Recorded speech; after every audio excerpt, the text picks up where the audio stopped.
Now, Doctor Who has been garnering quite a fair bit of attention recently, with rumours of Disney Plus not giving the green light for a third season, along with the now debunked rumours of Shooter Gatwa apparently leaving. And this, combined with the first season's ratings, has caused some understandable concern amongst the fanbase. In this video, I'm going to try to provide some of my own ideas on what Russell and the Bad Wolf crew can hopefully do to try and fix things. Let's take a look.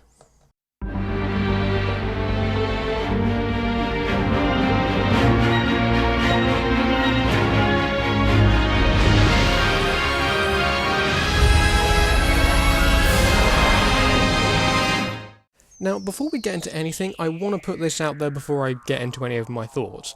I am not in any such way attempting to criticise anything that Russell and the talented people at Bad Wolf have been doing. It's very rare that we see a showrunner that's worked on any show in the past return to basically act as the quote-unquote Kevin Feige of the expanded universe that this show occupies. And I think what Russell has been trying to do with Doctor Who is incredibly ambitious, and I admire the fact he's been willing to take a couple of risks with some interesting ideas. By Generation, The Toymaker, supernatural monsters, musical episodes, even bringing back Sutekh as an evil version of Scooby-Doo.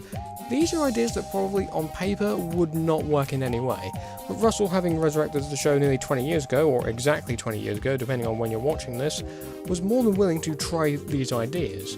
The Devil's Cord was a unique take on the musical genre, Rogue was, in my opinion, one of the best episodes of the past season, and Boom was a really great episode on its own, and Empire of Death, despite a few noticeable flaws, does feel like a satisfying ending to the most recent season.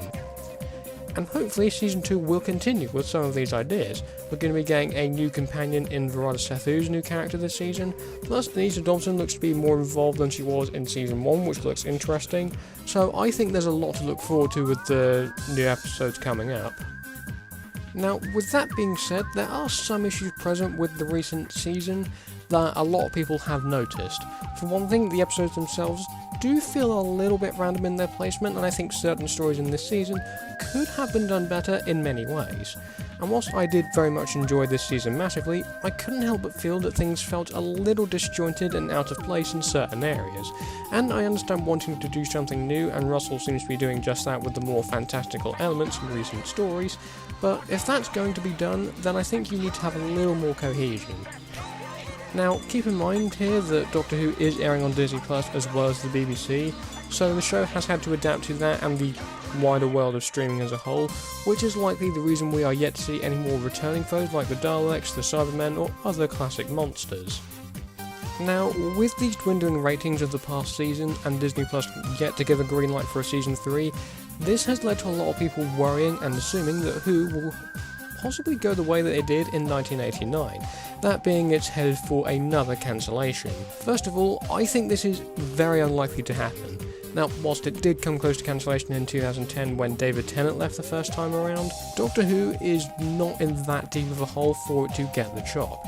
Even if Disney doesn't renew the show for Season 3 and they cut the deal short, then Doctor Who will still continue, just not airing on Disney Plus anymore. However, with that being said, I think there are things that can be done to change things up a little bit with how the show presents itself.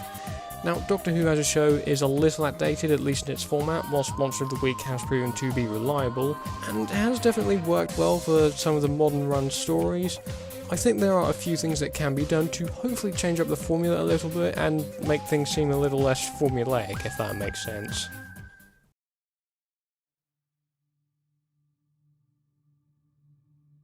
Now, despite its many flaws, the one thing that Doctor Who FLUX did really well was using the serialised format from the classic run of the show to its advantage.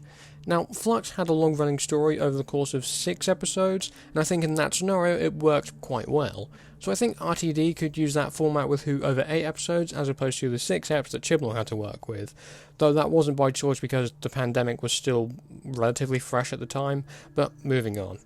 Now, the long-running story with this new era of the show is the introduction of fantasy elements. In my video explaining the quote-unquote truth about By Generation, I discussed and theorised how this supposed myth of the Time Lords was brought into reality due to the Doctor's own actions in World Blue Yonder, which by consequence brought all manner of fantastical ideas into reality, including Maestro, the Toymaker, and the phenomenon of By Generation.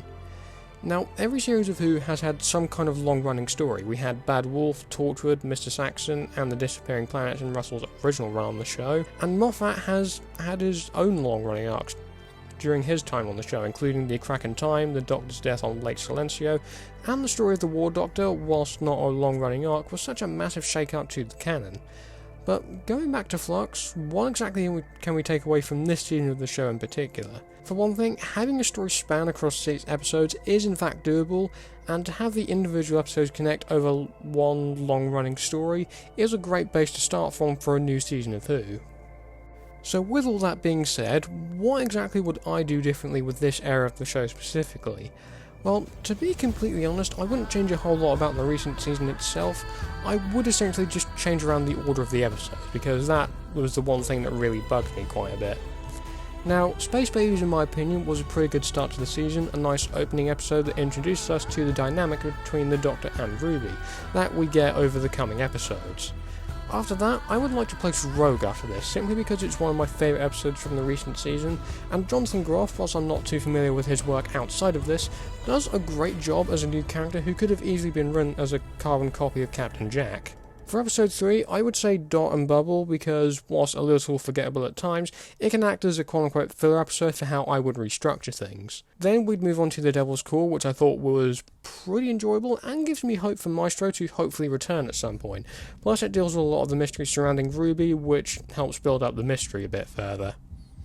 Speaking of Ruby, for the next episode, I would move on to 73 Yards as the next episode, because whilst it is a Doctor-like story, Shooter Gather was filming Sex Education at the time, it dives further into Ruby's character, and Millie Gibson I thought did a great job with the material.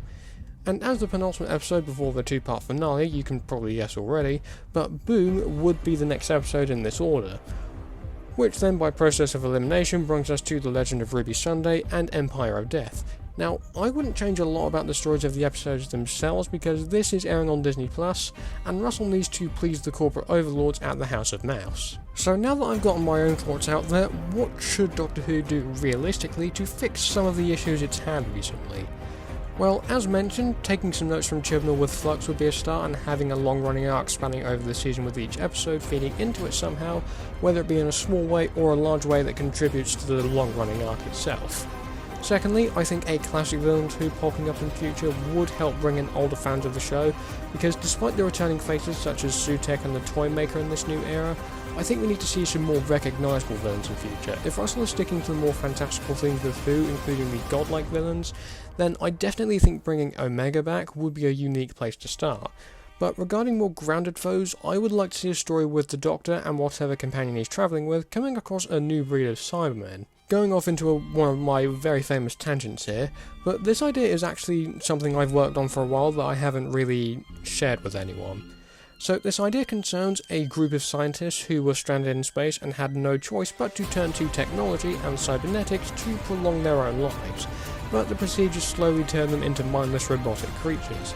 Essentially, it's the Blackwing virus from Star Wars mixed with the Terminator. That's the best way I could describe it.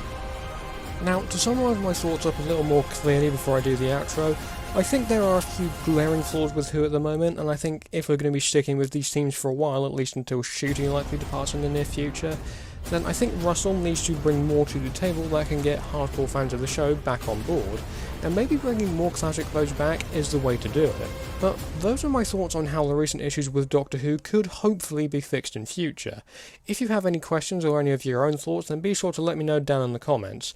But in the meantime, be sure to like and subscribe, and check out this channel for future updates. Thank you all for watching, and I'll see you all soon.